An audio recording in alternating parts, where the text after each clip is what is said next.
Muito obrigado, senhor presidente dessa sessão, senador Romário. Meus cumprimentos e fico feliz sempre com o envolvimento e a emoção que traz o tema para a Casa Legislativa do Brasil. Quero cumprimentar com muito carinho o senador Paulo Paim, esse que é signatário da presente sessão e que não só nesse momento, mas ao longo de toda a sua vida parlamentar, demonstrou o interesse cada vez mais forte na defesa dos direitos da pessoa com deficiência e de todos os segmentos vulneráveis do nosso Brasil. Estar aqui, então, ao lado do senador Paulo Paim, do senador Romário, nesta sessão solene que homenageia o meu movimento, um movimento que eu faço parte há 30 anos. Tive a honra de presidir a Federação Nacional das APAES por 4 mandatos. E hoje presido a Federação das APAES de Minas Gerais, o meu estado, onde está localizada a maior rede de APAES do Brasil. Somos lá em número de 420 APAES espalhadas pelas Minas Gerais. E, desta forma, eu quero cumprimentar aquele que hoje aqui representa o nosso órgão maior, a Federação Nacional das APAES, o senhor José Turozzi, que, além de vice-presidente, também tem uma trajetória no movimento de muitas décadas, tendo sido, inclusive, presidente da Federação das APAES do Estado do Paraná por mais de uma vez. E é com satisfação que ele está aqui representando a nossa presidente, professora Araci Ledo. E também a presença de José Lucas Ferreira dos Santos, autodefensor da Federação Nacional das APAES, ele que é do estado do Piauí, de Tocantins, desculpe, e que aqui representa todas as pessoas com deficiência intelectual que são assistidas pelas APAES brasileiras.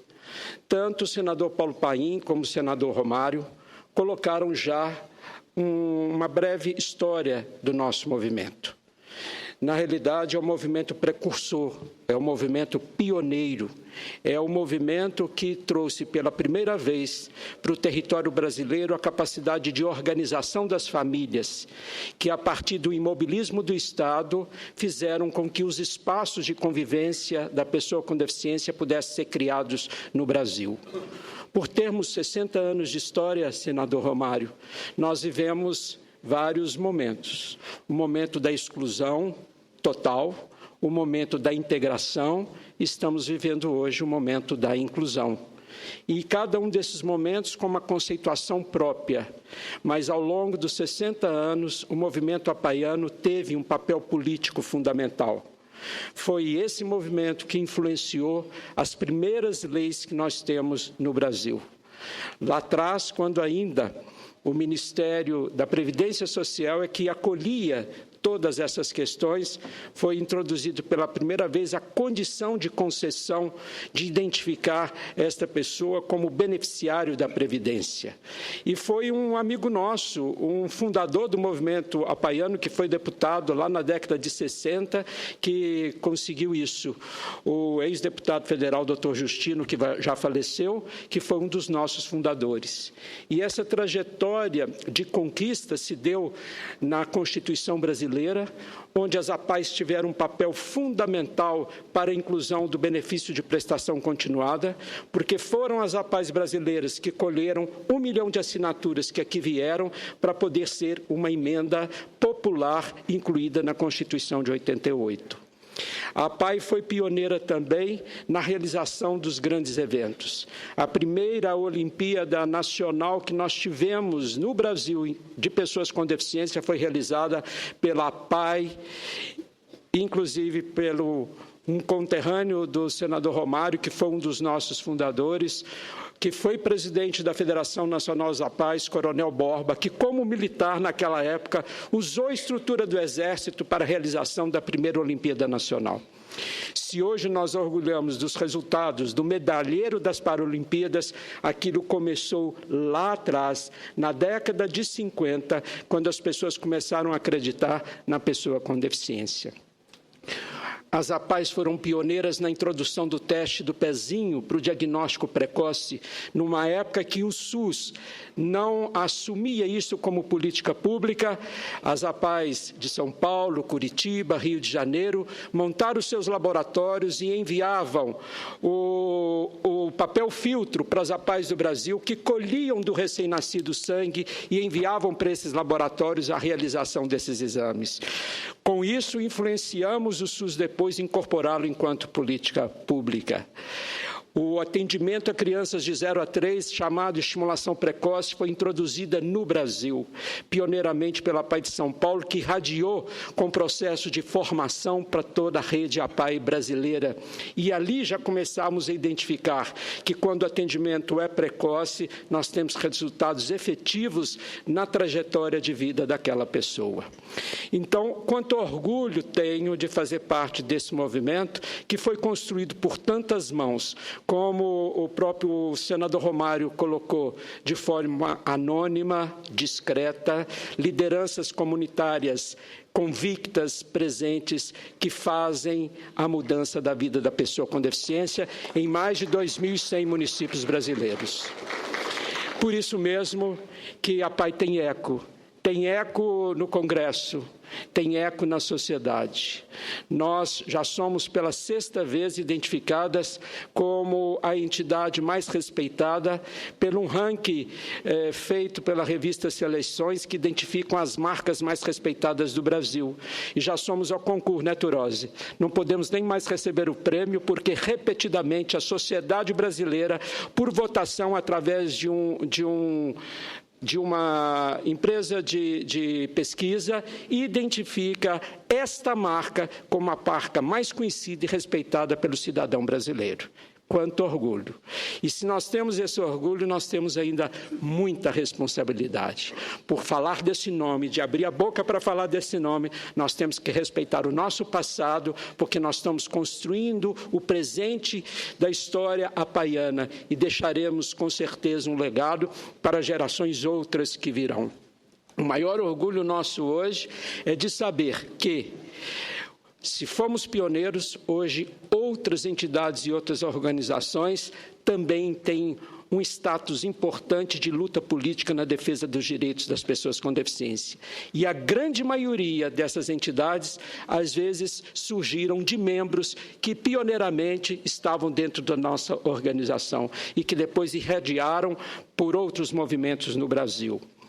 Nós tivemos aqui uma luta quando da discussão do Plano Nacional de Educação, onde havia, por parte de alguns membros do Ministério da Educação, o entendimento que a inclusão escolar deveria ser feita em detrimento do espaço da escola especial.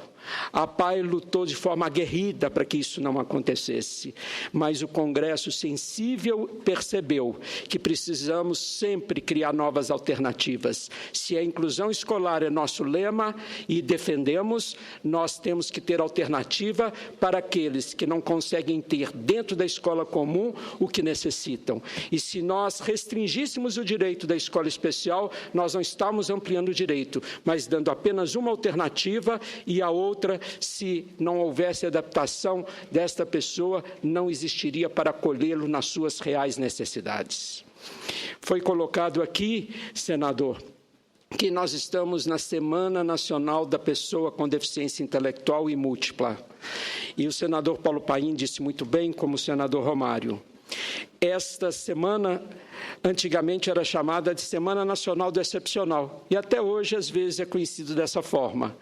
Foi a primeira data comemorativa de pessoas com deficiência no Brasil. Hoje temos outras. Temos o Dia da Pessoa com Síndrome de Down, temos o Dia do Orgulho Autista, temos o Dia Internacional de Luta da Pessoa com Deficiência, o Dia Nacional da Pessoa com Deficiência. Mas o movimento das APAES, na década de 60, em plena ditadura ditadura entendeu que nós tínhamos que instituir uma semana política para levar esse debate para todos os cantos da sociedade. 60 anos se fazem que nós temos essa semana, agora com outro nome, mesmo porque naquela época, quando a nossa sigla incorporou a palavra excepcional, é porque os pais daquela época queriam denominar as pessoas com deficiência de forma positiva, porque naquela época, quando foi criada, as pessoas com deficiência intelectual eram chamadas de retardadas, debilóides, mongoloides, termos pejorativos, mas científicos para a época. E o movimento político de pais que criaram o nosso movimento entendeu que nós tínhamos que abolir essa terminologia e escolher o termo excepcional, porque na língua portuguesa isso é significativo e é positivo. Felizmente, somos traídos pela língua e, ao longo do tempo, o excepcional foi sinônimo de uma característica negativa. Por isso, hoje, tratamos a pessoa com deficiência intelectual, inclusive mudando o nome da nossa semana para atender às exigências dos conceitos que estão aí. Por fim, eu quero dizer a todos os senadores que acolher a PAI no Senado mais uma vez é para nós uma motivação, porque vocês estão sendo vistos por todos os apaianos brasileiros através da TV Senado. E, como o senador Romário colocou, podem contar comigo em todos os momentos. E como o movimento apaiano conta com o parlamento brasileiro, porque se não fosse ele, nós teríamos muito mais dificuldades que temos hoje. E precisamos contar com esta contribuição de vocês. E aqui eu identifiquei, inclusive, senador Paim, alguns pontos de tramitação no Senado que nós precisamos estar atentos, senador Romário, que é de interesse do movimento das APAES. E numa sessão solene como essa, devemos então identificá-los. Primeiro, nós teremos em breve uma sessão do Congresso que vai analisar a Lei Brasileira de Inclusão, o Estatuto da Pessoa com Deficiência. E nós tivemos um veto que nós não concordamos. E nós gostaríamos de ter a adesão dos senadores para a derrubada desse veto. Estamos fazendo na Câmara um trabalho para que isso aconteça. Nós temos também aqui o PLC 36 de 2014, que acrescenta o artigo 58 da Lei 9.394, que é de minha autoria, que assegura a presença de cuidador na escola, quando necessário, o educando com deficiência, com altos comprometimentos, que é diferente do professor apoio, mas é aquele, às vezes, que tem altos comprometimentos que precisam de cuidados básicos. Encontra na Comissão de Direitos Humanos e Legislação Participativa, aguardando o parecer do relator, senador Dário Berger, que a gente aguarda que ele possa ser avaliado de forma mais rápida possível. Temos também um PLC 14 de 2015 da Câmara dos Deputados, que dispõe sobre políticas públicas para a primeira infância e das outras providências. Encontra-se na Comissão de Educação, o senador Romário, aguardando parecer da relatora Fátima Bezerra. E tem nesse projeto da primeira infância também o destaque a questão da pessoa com deficiência. Nós temos também uma emenda número 13 da medida provisória 679, que prorroga o prazo, essa emenda inclusive é da senadora Gleice Hoffmann, que altera o prazo de vigência do PRONON e PRONAS, que é uma forma de busca de captação de recursos para os serviços de saúde que são realizados dentro da instituição. E a gente tem um grande interesse que esta emenda possa ser aprovada, porque ano que vem encerra o prazo das entidades poderem captar os recursos para investimento na área da pessoa com deficiência. E existe também, senador Romário, um PL que não é de nosso interesse, que é o PLS 180, que já está pronto para vir ao plenário, que, inclusive, foi um vacilo que tivemos, onde foi proposto uma mudança do conceito da educação especial, restringindo a educação especial apenas à questão do atendimento educacional especializado e restringindo a possibilidade de existir escolas especiais. E a gente gostaria que, inclusive, o senador Romário pudesse acompanhar isso, porque a mudança do conceito traz novamente em discussão o fim das escolas especiais, que é uma alteração da Lei de Diretriz e Base da Educação. Isso, para nós, merece atenção. E, por fim, eu gostaria de dizer a todos os senhores que o tema desta Semana Nacional, que inicia a partir do dia amanhã, o senador Romário colocou, é muito bonito ver as APAES no Brasil inteiro. Todos os municípios brasileiros que têm uma APAE têm uma agenda propositiva de 21 a 28 de agosto. É uma agenda política, uma agenda, às vezes, social, mas de envolvimento da comunidade nas questões da pessoa com deficiência intelectual. Imagina 2.100 municípios trabalhando nessa data, a temática. E a temática desse ano, como foi salientado, a inclusão se faz através da autonomia. E autonomia é o direito de escolha, é o direito da pessoa definir o que é bom para ela, o que ela quer, a partir dos seus próprios valores e a partir da sua percepção.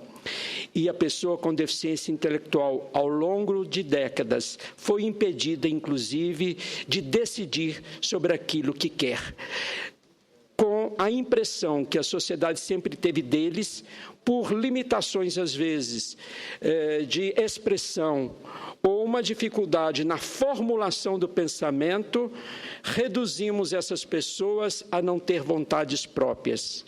E isso, às vezes, acontece dentro do seio familiar e dentro da sociedade. Então, quando a gente coloca o foco da autonomia, é dizendo a todos, a pessoa com deficiência tem querências, tem desejos, ela pensa, ela pode optar e ela pode definir o que é melhor para ela. E quando tem isso, existe inclusão. Obrigado a todos.